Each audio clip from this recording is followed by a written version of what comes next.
Good evening and welcome to our new series entitled Stories from the Field. You know, one of the blessings of being pastor here at First Baptist Jackson is being able to get to know the missionaries that we support as a church. And so over the last year, I've had the opportunity to meet several of these missionaries in person, but also the opportunity, particularly during the COVID time, to be able to interact with them by Zoom. And you know, the exciting thing about that is not only to be able to put a name and face with people that we support and pray for, but also to get to hear how God's at work around the world. And so we felt like as we enter into this season where we place a huge emphasis on the Lottie Moon Christmas offering, that it would be incredible for you to be able to hear some of those same stories and to be able to get to know some of these great families as well. Today we're going to start off with James and Mary Margaret Adair, and they have with them their just turned 9-year-old Charlie. And they are missionaries with the International Mission Board in Zambia. So first of all, thank you so much for being willing to join us. I am curious because it's morning time as we're filming this here. What time of day is it for you over there? It's 5:08. 5 at night? p.m. p.m. Okay, good. I'm glad we didn't wake you up at 5 a.m. So we're so great to see you. Listen, I just want us to kind of begin, if you will, introduce yourselves to us. Tell us a little bit about yourselves, where you're from, and also how you came to know Christ. Well, my name is James Adair, and this is my wife, Mary Margaret Adair, and this is our youngest child, Charlie or Charlotte Adair. And I originally come from Jackson and Utica, Mississippi. And then we both met in Oxford, Mississippi, and then spent some time at Southwestern Seminary in Fort Worth, and then came here to Zambia to serve as missionaries with the IMB. My testimony, if I can summarize it, is that actually I was saved at a church not far from First Baptist Jackson, over in South Jackson. Raymond Road Baptist Church is where I was a member of the RAs when I was a boy, about 8 years old, and was helping with RAs lead one of the night worship services. And that's when, listening to the sermon that evening, God got a hold of my heart, and I ended up giving my life to Christ and being baptized in that church. And then that's where I started my journey of faith, and grew up there in South Jackson. And then through that, and then going to Ole Miss for school, God just began to call and to work into my heart, a call to ministry at first. And I didn't know what that meant, but I knew that God was leading me to do some type of ministry. And so I expressed that with my then fiance, and she also felt like God was doing something in her heart. So that's when we went to seminary. That seminary is where God really just began to come after us for international missions. And although I'd never really traveled much outside of America, but we just both felt that call, and God began to stir something within us, and we began to explore that. And through that, we were led on a few mission trips, and then finally just felt God leading us to Africa, and then reaching out to the IMB in communication with them. That's when God began to lead us and point us towards Zambia. And so then here, we answered a call to come here in 2006 and serve up in a remote area of northern Zambia. And we served there for about 12 years. And then God led us into a leadership role here within our cluster. And so now we're in the capital city of Zambia, which is Lusaka. Lusaka, great. Mary Margaret, where are you from? I am from Marietta, Georgia.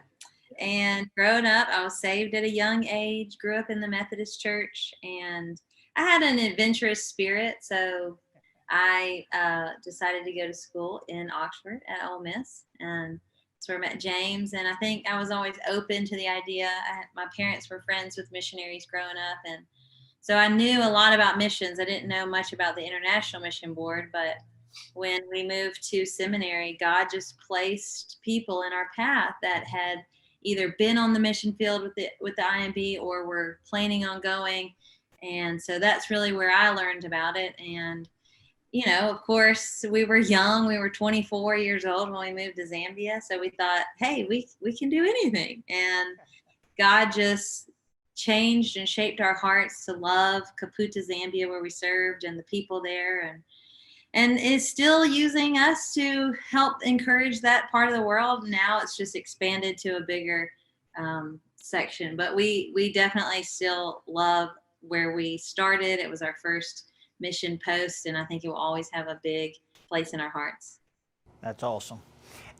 James, you referenced RAs at Raymond Road Baptist Church, and so that may be a part of the answer that you give, but I'm curious as to know, what was your first introduction to missions? I mean, when did that all of a sudden so that's a thing? Yeah, I think, as a boy and even as a teenager, I knew of missions and I heard some good stories, but, and I would always, kind of felt that adventurous spirit, I guess. But I think if I had to trace it back, it would probably be at seminary is when I really began to really look into the lives of missionaries, understand the world perspective of what God was doing, not just in the local context of Mississippi or even the United States of America, but what is God doing beyond that? And then as I read about those things and studied those things at seminary, that's where God just lit my heart on fire for that type of work. And I just felt that desire to go and be among those who are doing that type of work. And so, I think there was a good background of it growing up in a Southern Baptist church in my heart. And then something about just answering that call into ministry and then going to seminary and just exploring that more and more is when God just opened up that pathway and revealed that missions was what he was calling me to do.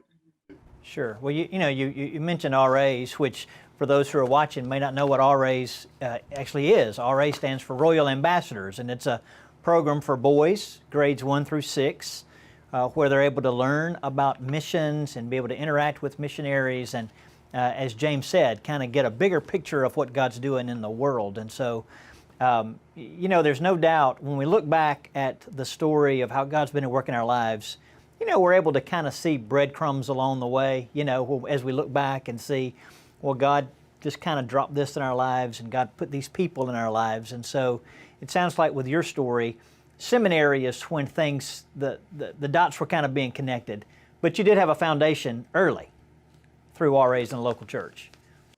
Exactly. I mean, definitely doing local mission work, growing up in the church, and definitely just being taught and discipled as a Christian in the church, just knowing that life isn't about you, life is about the kingdom and the kingdom's work and serving our Lord and Savior. And as that was just instilled in me through discipleship as a young man, and then when God began to call that out, that's when that discipleship really came to life and did its work. Yeah. Awesome.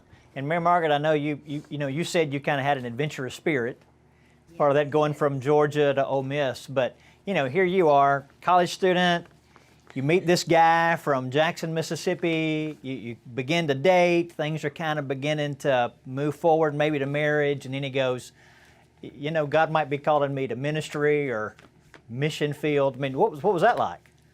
Well, I definitely I had been on mission trips growing up and was very excited just seeing what God was doing around the world. But I knew that James hadn't really traveled much, so I was prepared for just to be a pastor's wife or wherever ministry led us. But when he started talking about around the world and further outside the U.S., I was excited. I was on board with it, and I think the same thing. I think both of us were really involved with Campus Crusade in college, and I think that that time at school is so important because it makes your faith your own and not just the way you were raised. And so I really appreciated the people that mentored us and discipled us in college, because it was such an important time in our lives to really make our relationship with the Lord our own and something that we really wanted as the forefront in our lives. Yeah, that's incredible. Well, and we've been talking in Ephesians about how God knows before we were born, the plans that He has for us. And, you think even in your case, God knew that one day He was going to have you in Zambia. And even as you come together and begin to date and begin to move forward in that relationship, you can see where God even put you together perfectly, both of you with having a heart for the nations and for missions. And, I think about that with my wife and, the role that I have and how she's, I can't thank God enough for giving me a wife who is such a great, she's just perfect for me and perfect for what God has called me to do. And I hear that with y'all. Mm-hmm. Yeah, definitely. I when we came to the field, I mean, it was just so sovereign how God just showed us both that all the things that have happened in our lives up to the point of arriving here in Zambia had really been to prepare us for what we were walking into. And when we went up to rural northern Zambia and we didn't know what to expect, we got there with just good old country folks from deep in the village of northern Zambia. I said, God was just so good to call me growing up in Mississippi and having lived on a farm and know how to just work with my hands and get out and work with people in the field and make friends that way and talk about those things with other people and figure out how to do plumbing and electricity and all those things. Is like, well, I don't know how, if someone had never had that experience, I don't know how they would have been able to survive up there, and yet, I feel like God and His sovereignty just sort of developed us into the right people at that stage. So, Mary Margaret just being able to just be so hospitable and just open up our home and just be able to welcome people and take care of them and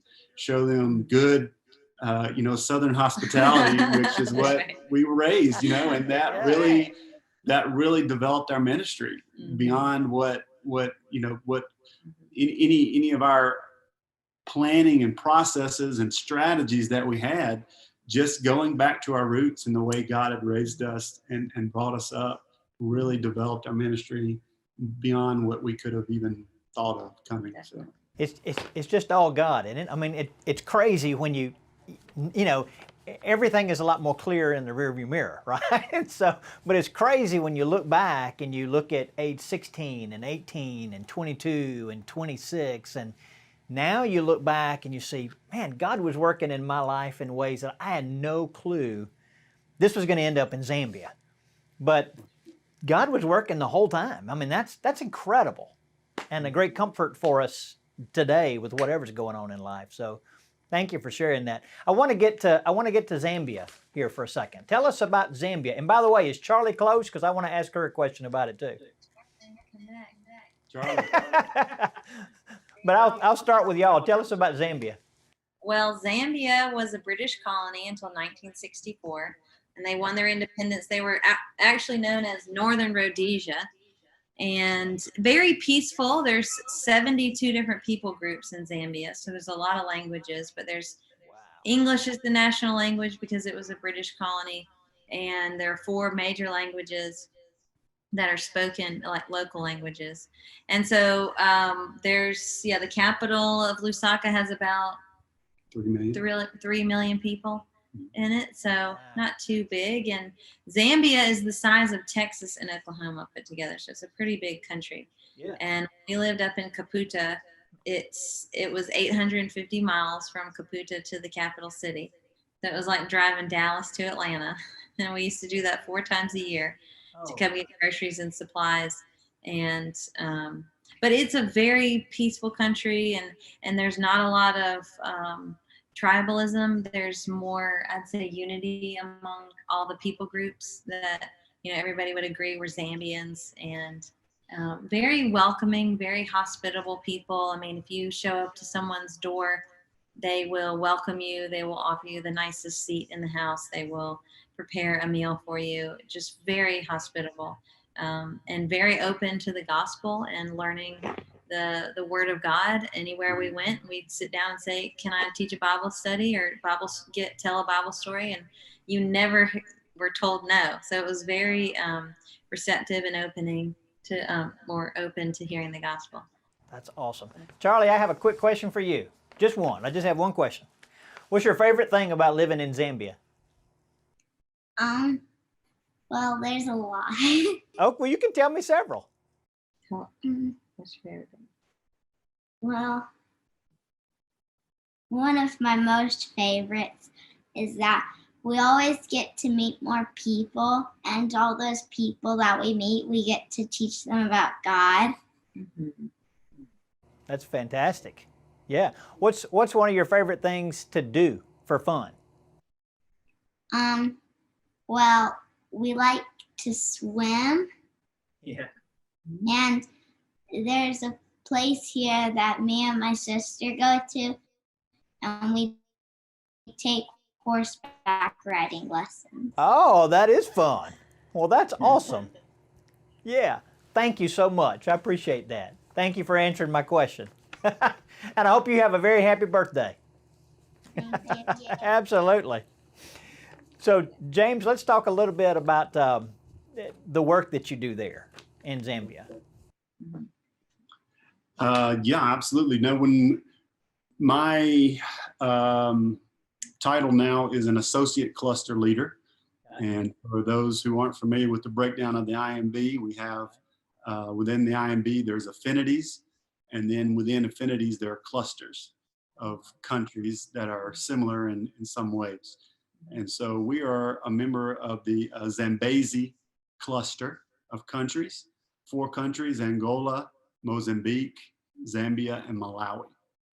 And so we have our cluster leader who lives in Mozambique, but then here in Zambia and Malawi, I'm the associate cluster leader. So what I do is help supervise the missionaries with the IMB that we have here in the country. And then I work with the national body of believers to help develop strategy and long-term goals for them as an organization. And then I also develop strategy for the country, and I can write job requests if I see and identify areas of lostness or an unreached, unengaged people group or something like that. So, and then here in Lusaka, I'm able to work with a lot of the leadership of the country in terms of Baptist work and just sort of develop vision with them. And then I help.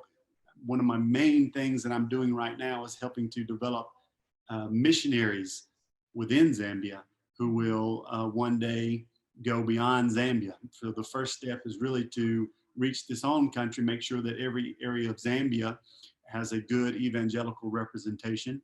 And then outside of that, our goal is to ultimately be able to send missionaries outside of Zambia to other parts of the world.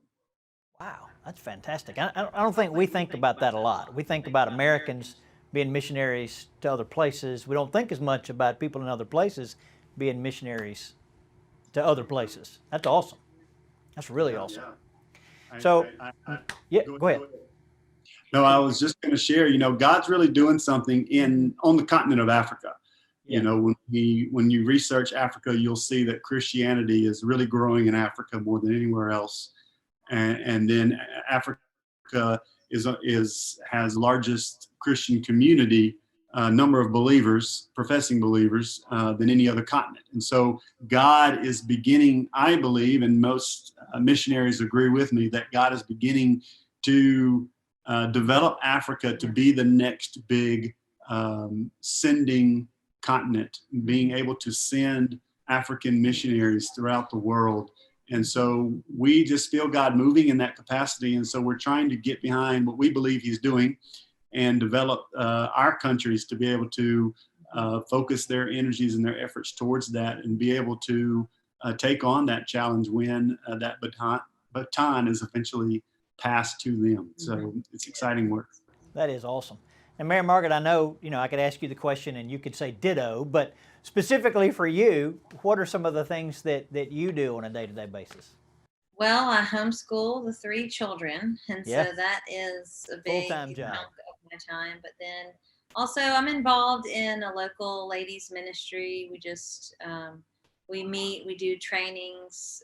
It's not quite as often as I would like, just because living in a city as large as Lusaka, women are busy. Women have jobs, and so it's a little more interesting trying to organize trainings and meetings. But one thing that we've gotten involved in since we've moved to Lusaka is college ministry. There is a huge population of college students, and these young men and women are coming to Lusaka, and they barely have enough to get here to go to school. And so they really are, there's a lot of uncertainty, there's a lot of vulnerability. And so we try to disciple them and really engage them while they're here, because we know that they're being trained to be teachers and doctors or nurses, or all of these positions where that would send them to the ends of this country and beyond. And so we see it as such a great opportunity.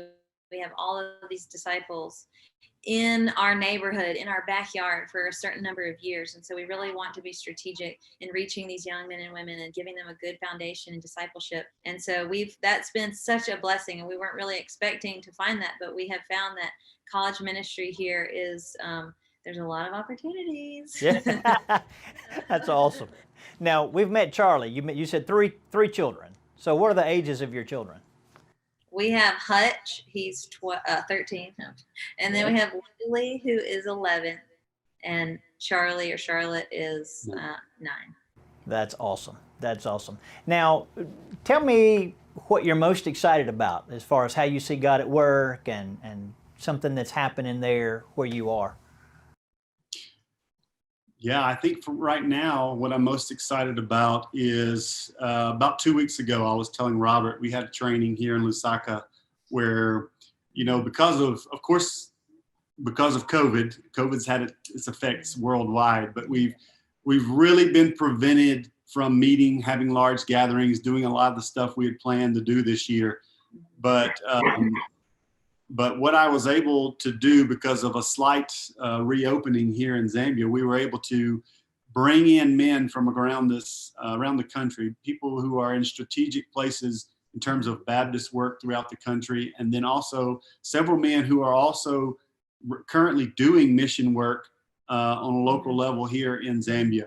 Get them into Lusaka. They were 14 in total, and we spent 2 days training them in what we call God's Heart 4 Fields. It's just a entry through leadership development strategy to make disciples and to produce healthy churches and eventually leadership. And so we walked them through that. And then after that, we had 2 days of just talking vision for the country, how to develop a vision for your area, and then also about how to set goals for yourself and how to promote mission work in local churches, so that eventually Zambia will be able to send more and more of its own missionaries within the country first, and then eventually outside of the country to other countries. So that's what I'm excited about right now.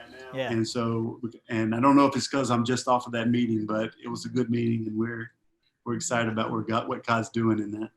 And I think the college ministry too, it is a harvest field. I mean, these young people, they have the potential to be very passionate and very bold in their faith, and to take the gospel to places that maybe a missionary would never be, but a clinic worker would, or a teacher at a primary school would. So that's, to me, is very exciting, is having the opportunity to spend time with all these college students.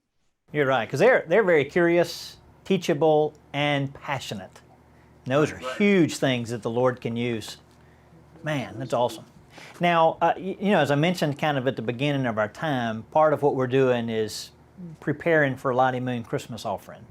So share with us just kind of firsthand what Lottie Moon Christmas offering means to you. You know, how you're able to use that, why that's so important to you. Yeah.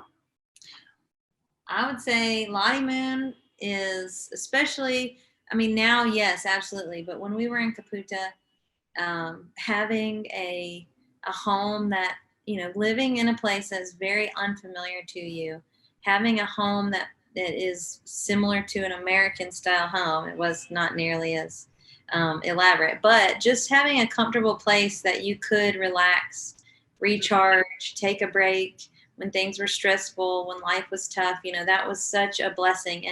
And then having such a wonderful, reliable vehicles. I mean, I know these are the things, of course, gospel work and kingdom work is absolutely, you know, what Lottie Moon is about. But the little things that you don't think about, the reliability of knowing that you could get to medical care if you needed it, and the support system that the IMB has because of the cooperative program is just phenomenal. We've seen a lot of missionaries who raise their own support, who struggle, and who, you know, have had some really tough situations. And we just are we've always been so thankful for the support that we get in all the areas of our lives. We are so thankful for it. Yeah. And I would just say, you know, even in the training that we had a couple of weeks ago, we were talking about what is a missionary, and we define what is success as a missionary. And of course, we know that God he has to come behind whatever we do in our human efforts in order to have any success in terms of numbers or anything like that. But then we define success as faithfulness to God's call upon your life. And so I believe that what Lottie Moon does is that it's the church's effort in the United States to be able to provide for missionaries, to allow us to be faithful, in the sense that we know that so many of our day-to-day needs that would so easily distract us and take us off of the path that God has called us to do and work in our local areas. It is that gift of the Lottie Moon, knowing that we, like Mary Margaret said, we have a vehicle, we're able to buy fuel, we're able to have a house for our kids, we're able to buy homeschool materials so that we can teach our kids at home. We have that stuff. That stuff is given to us by the support of churches in the United States, so that enables us to be faithful to what God has called us to do here. So I believe that it is the gifts like that of faithful men and women in the U.S. churches who give to Lottie Moon and give to the cooperative program that allow us essentially to be faithful to what God has asked us to do. And in this new role, this associate cluster leader, part of our job is to go visit all these missionaries who are in places like we were. And we remember feeling isolated and alone at times. And when our supervisors would come and spend Christmas with us, that would mean the world to us, just to have another family to share your holidays with. And so we've been able to do that. We've been very intentional about going and seeing our missionaries and spending time with them in their place of ministry, because we know how that felt and how it was so encouraging to us. That is very well said. Thank you so much for that. We've only got like a minute, but I just wanted to give you a chance, because I know that you kind of consider First Baptist Jackson home. We certainly consider you family. So what word would you like to share with the first we Jackson? love you all so much. And I mean, I could spend hours talking about the WMU and how wonderful they are and how they support us. And I just want to say that we miss y'all. We wish we could be with y'all, but we love each one of you so much. And we are so thankful to have such a wonderful church family support us and love us and pray for us in so many different ways. And we are so thankful. Yeah. And I just love being able to, when we do get to come home to the States, being able to spend time with the church there at First Baptist, and just all the friends and the people who come and rally behind us and just love on us and love on our kids, and just show their appreciation for what we're doing this side. And of course, we just want to appreciate that, because it's just so nice to be able to come home and have a church welcome you like that, and know that they are supporting and fighting for you, and doing what they can to keep us where we're at. So And our children, I think they talk about Sunday school on Wednesday night and Sunday night. I mean, they have loved the children's ministry at First Jackson. So we are so thankful for that also.